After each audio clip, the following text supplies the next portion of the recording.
Hi అండి, junior seniors easy cooking ఛానల్కి స్వాగతం. నేను మీ జ్యోతి. ఈరోజు మనము మొలకెత్తిన శనగల్ని ఎలా ఫ్రై చేసుకోవాలో చూద్దాం. దానికి కావాల్సిన పదార్థాలు: మొలకెత్తిన శనగలు, స్వీట్ కార్న్, ఉల్లిపాయలు, పచ్చిమిర్చి, కొత్తిమీర, ఉప్పు, మిర్చి పౌడర్, నిమ్మరసం, బటర్, పెప్పర్.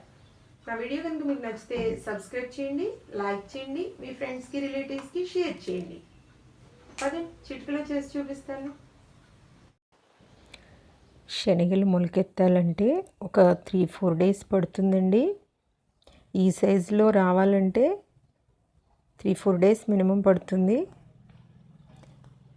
ఇలా చేసుకున్న శనగలు, కొన్ని స్వీట్ కార్న్, ఉల్లిపాయ ముక్కలు, పచ్చిమిర్చి, నిమ్మరసం, బటర్. స్పైసీగా ఎలా వేపుకోవాలో చూద్దాం రండి. మూకుడులో కొంచెం లైట్గా ఆయిల్ వేసుకుని హీట్ ఎక్కాక దాంట్లో ఈ మొలకెత్తిన శనగలు వేసుకోవాలి.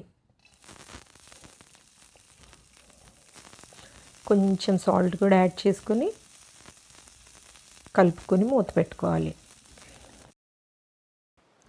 శనగలు, పెసళ్ళు ఏవైనా మొలకలెత్తాక సాధ్యమైనంత వరకు అలాగే తినండి, ఆరోగ్యానికి మంచిది.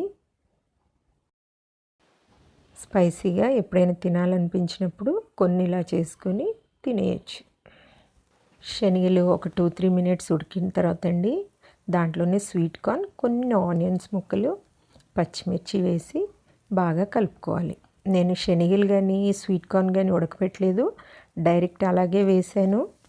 మీకు ఇష్టమైతే మీరు ఉడకపెట్టి చేసుకోవచ్చు, ఎలా ఇష్టమైతే అలా చేసుకోవచ్చు. డైరెక్ట్ ఆయిల్లో వేపుకోవచ్చు, ఉడకబెట్టైనా చేసుకోవచ్చు, అది మీ ఇష్టం.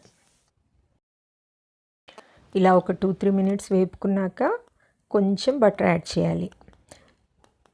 ఫ్లేమ్ చిన్నగా పెట్టుకోవాలి, ఎందుకంటే ఇది సిమ్లో పెట్టి వేపుకుంటే చక్కగా వేగుతాయి. ఎందుకంటే మనం ఉడకపెట్టలేదు కాబట్టి ఫ్లేమ్ సిమ్లో పెట్టుకుని చేసుకోవాలి.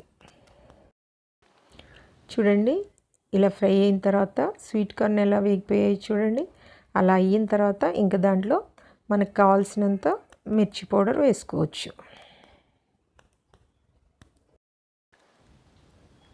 స్టవ్ ఆఫ్ చేయడానికి ముందు కొంచెం మిర్చి పౌడర్, ఉల్లిపాయలు, నిమ్మరసం, పెప్పర్ అన్నీ యాడ్ చేసి ఇంకా స్టవ్ ఆఫ్ చేసుకోవాలి.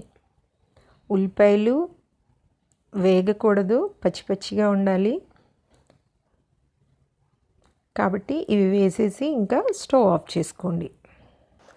కారం వద్దనుకున్నప్పుడు, స్వీట్గా కావాలనుకుంటే ఆనియన్స్ ఇవి ఏమీ వేయకుండా స్ప్రౌట్స్, స్వీట్ కార్న్, షుగర్ వేసుకొని చక్కగా చేసుకోవచ్చు.